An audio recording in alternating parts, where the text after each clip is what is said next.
ada satu formula yang menarik yang disebut dengan APAFRA.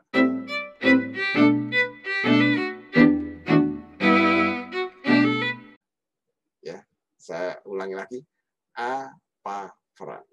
Di mana APAFRA ini merupakan kepanjangan dari A-nya yang pertama adalah agreement, ya.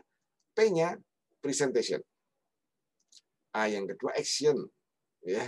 Nah, kemudian FRA-nya itu singkatan dari feedback, F-nya feedback, ya, feedback, kemudian R-nya reflection, kemudian A-nya FRA, ya, A yang ketiga action lagi.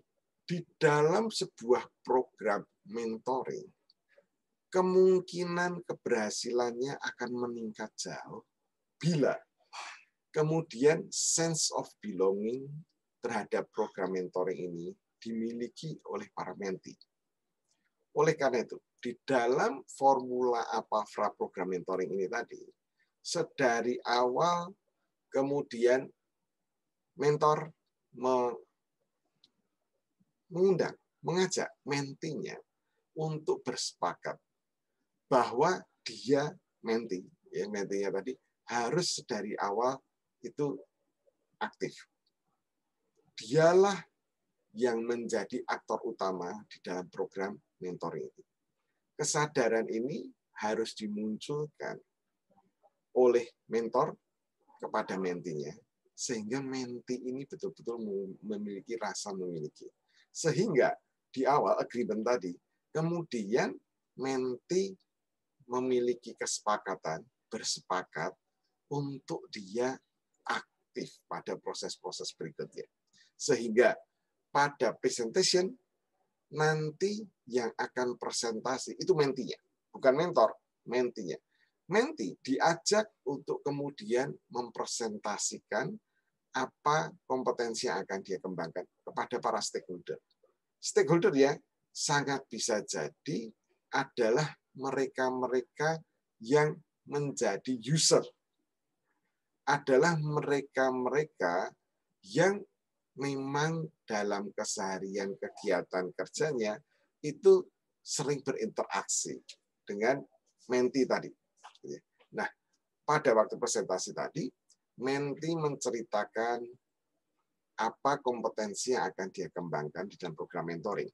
Dan kemudian dengan rendah hati, dia meminta kepada para stakeholder-nya tadi, para pelanggan internalnya tadi, untuk bersedia mengobservasi, untuk bersedia memberikan feedback secara berkala terhadap perkembangan kompetensi yang sedang dia pelajari ini.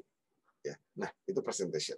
Nah, setelah itu, maka kemudian mentinya menerapkan berbagai bentuk perilaku-perilaku utama dari kompetensi yang dia pelajari.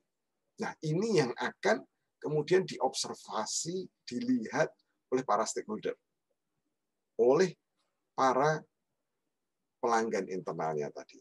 Nah, lalu setelah berlangsung beberapa saat penerapan tadi, mungkin 1 bulan, mungkin 2 minggu, bergantung dari intensitas perilaku yang dipraktekkan oleh menti ini tadi. Maka kemudian menti menemui para stakeholder-nya dan meminta feedback. Pada kesempatan ini, menti hanya wajib, atau ini bahkan wajib ya, wajib untuk mendengarkan dan berterima kasih. Yang dilarang adalah kemudian menyangkal, berdiskusi, tidak terima saja. Ya. Nah, berbagai feedback yang dia peroleh dari para stakeholder tadi, maka kemudian dia refleksikan, dia renungkan, dia pelajari sejauh mana yang dia terapkan pada periode sebelumnya sehingga memunculkan feedback yang diperoleh dari para stakeholder tadi. Lalu dari perenungan tadi, menti kemudian melakukan rencana aksi perbaikan kemudian. Nah, itu yang disebut di dalam program refleksi. pada kegiatan refleksi inilah maka mentor kemudian ikut bergabung, ikut memberikan support kepada mentinya ini tadi dalam bentuk interaksi, dalam bentuk diskusi. Nah, di akhir dari refleksi ini tadi, maka akan muncul berbagai rencana kegiatan baru. Dan ini yang akan diterapkan lagi.